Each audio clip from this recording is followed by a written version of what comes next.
lectura al Evangelio de Juan, capítulo 9, verso 1 al verso 12. Y dice así: Al pasar Jesús vio a un hombre ciego de nacimiento, y le preguntaron sus discípulos diciendo: Rabí, que esto significa maestro, ¿quién pecó, este o sus padres, para que haya nacido ciego? Respondió Jesús: No es que pecó este ni sus padres, sino para que las obras de Dios se manifiesten en él. Me es necesario hacer las obras del que me envió, entre tanto que el día dura, la noche viene, cuando nadie puede trabajar. Entre tanto que estoy en el mundo, luz soy del mundo. Dicho esto, escupió en tierra e hizo lodo con la saliva, y untó con el lodo los ojos del ciego. Y le dijo: Ve al estanque, ve a lavarte en el estanque Siloé. Fue entonces y se lavó y regresó viendo. Ahí ocurrió un milagro en el camino. Entonces los vecinos y los que antes le habían visto que era ciego decían: ¿No es este el que se sentaba y mendigaba? Unos decían: Él es, y otros: a él se parece. Él decía: Yo soy, en realidad yo soy. Le dijeron: ¿Cómo te fueron abiertos los ojos? Mira la respuesta del verso 11. Dice: aquel hombre que se llama Jesús hizo lodo, me untó los ojos y me dijo: Ve al Siloé y lávate. Y fui y me lavé y recibí la vista. Entonces le dijeron: ¿Dónde está él, ese hombre? Y el ciego, que ahora ve, dijo: No lo sé. Esto es una palabra tremenda que a mí me causa preocupación. El hecho de que yo me beneficie de un milagro, de una sanidad o de cualquier otro beneficio en el Señor, a mi persona, y que yo lo único que pueda decir de Dios es aquel hombre que se llama Jesús. Quiero pensar que lo que ocurrió aquí es que la persona, cuando recibe el milagro, se separa del Señor.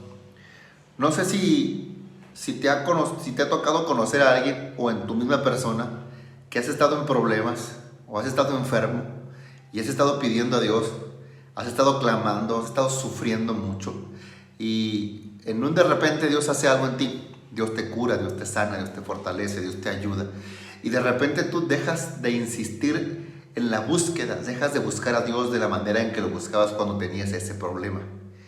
Y la pregunta es aquí: ¿por qué las aflicciones y los problemas nos acercan más a Dios, pero cuando se resuelven nos retiramos? Creo que aquí se manifestó el don de milagros, y pienso que cualquier manifestación del Espíritu Santo que no sea el arrepentimiento en el ser humano, cualquier obra que Dios haga en ti hará que te retires también de Él con el paso de los años. Yo conocí muchos hermanos en Cristo hace 16 años. Conocí varios que le servían, que predicaban, que cantaban, que estudiaron incluso el instituto bíblico. Otros fueron a predicar a otros estados, pero hoy no están predicando, hoy están retirados, hoy ya no están en el camino. Otros están muertos, unos quedaron mal de sus facultades mentales, otros están en centros de rehabilitación, otros están en prisiones, otros están pues haciendo su vida natural, normal, pero sin el Señor.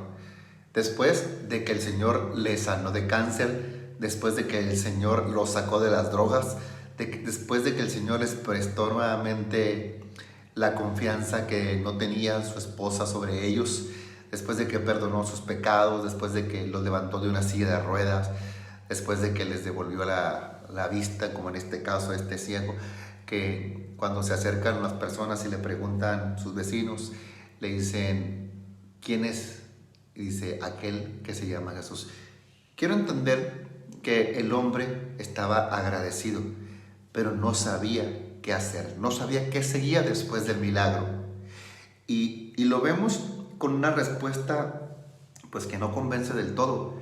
Si usted ha recibido de Dios sanidad o cualquier otro beneficio, la salvación, el perdón de sus pecados, y su vecino o alguien en la calle te pregunta: ¿quién te ha cambiado? ¿Por qué traes esa felicidad? ¿Dónde conseguiste ese nuevo brillo en tus ojos. No es correcto decir nada más aquel hombre que se llama Jesús. Creo que se queda corto, creo que es un testimonio mediático, creo que es una persona que no vive su agradecimiento como debería de vivirlo. Creo que es alguien desinformado de la Biblia y de la teología. Creo que es alguien que le apura más su bienestar que testificar lo que Jesús hizo en su vida. Y yo conozco muchos. Espero que no sea tu caso, espero que tú seas agradecido. Y este último pasaje, sí me sorprende el hecho de que las personas no sepan qué responder cuando le preguntan, ¿a qué van a la iglesia? No sé. ¿Por qué tú ofrendas? No sé. Hasta la gente del mundo sale regañando a los cristianos porque ofrendan, porque diezman, porque se congregan, porque obedecen a su pastor. Sin embargo, hay otras religiones que hacen otras cosas bien diferentes y que en realidad no son bíblicas y están bien delante de las personas porque se defienden entre ellos mismos. Pero los cristianos no aprenden a defenderse entre ellos mismos. Tienen algo en común, que se atacan y se muerden unos a otros. Y la gente ve que están divididos, separados y no ven la bendición de Dios en el cristianismo. Así es que aquí yo veo un hombre confuso que representa una gran parte de la iglesia, que no sabe qué tiempo está viviendo, que no sabe si el COVID vino de Dios, si no vino de Dios, que no sabe si son los últimos tiempos, que no sabe si es salvo o no es salvo, que no sabe que Dios tiene más poder que un simple virus, que no sabe que si viviera en los tiempos de Moisés, él no fuera realmente ni siquiera el secretario de alguno de los hermanos de Israel, porque no tenían la capacidad de creerle a Dios como lo tenían antes. Hoy cualquier mala noticia los espanta, cualquier rumor en televisión los asusta, cualquier pandemia como en este que estamos atravesando. Hoy la gente habla más del virus, de ese coronavirus, habla más de ese virus que de Jesucristo. Han predicado tanto las mismas iglesias, los mismos hermanos en Cristo, entre comillas, los mismos hermanos, han hablado tanto del virus que se les olvidó que Jesús es el Rey y el centro de nuestra vida y de nuestra atención, y que Él puede guardarte si nosotros respetamos también las leyes terrenales. Pero déjale hablar del virus y empieza a hablar de Jesús. Deja de hablar del mal y empieza a hablar de un bien. Deja de hablar tanto de las noticias seculares y empieza a hablarles noticias espirituales.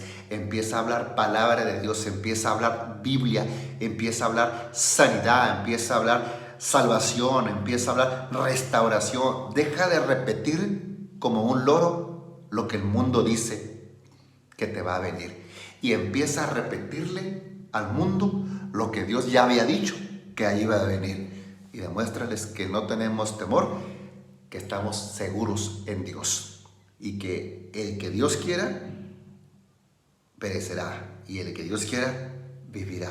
No hay por qué caer en pánico. Si no sabías, eres una parte de la iglesia que representa a este hombre que no sabe que Jesús puede guardar, que Jesús puede proteger, que Jesús puede sanar aun si estás enfermo, y que si nos tocó partir con el Señor por este virus, pues con el Señor nos iremos, pero nos iremos con fe, con felicidad, con paz en nuestro corazón, ¿no? Y no siendo un cobarde y un miedoso, dejando de predicar la palabra de Dios. No digo con rebelión contra algunas reglas que ponen las autoridades, pero digo que la gente habla demasiado. Ya, yo estoy harto de eso, habla demasiado del virus y nunca los he oído hablar así de su Dios. Nunca los he escuchado hablar así con tanto fervor de Jesús. Nunca se han cuidado así de pecar. Nunca se han cuidado así de fallarle al Señor, pero sí de un virus mortal, ¿cierto? Pero el fallarle al Señor y no vivir en obediencia es doblemente mortal, porque muere el cuerpo y morirá el alma por la eternidad. Así que saca tus cuentas y cuídate mucho.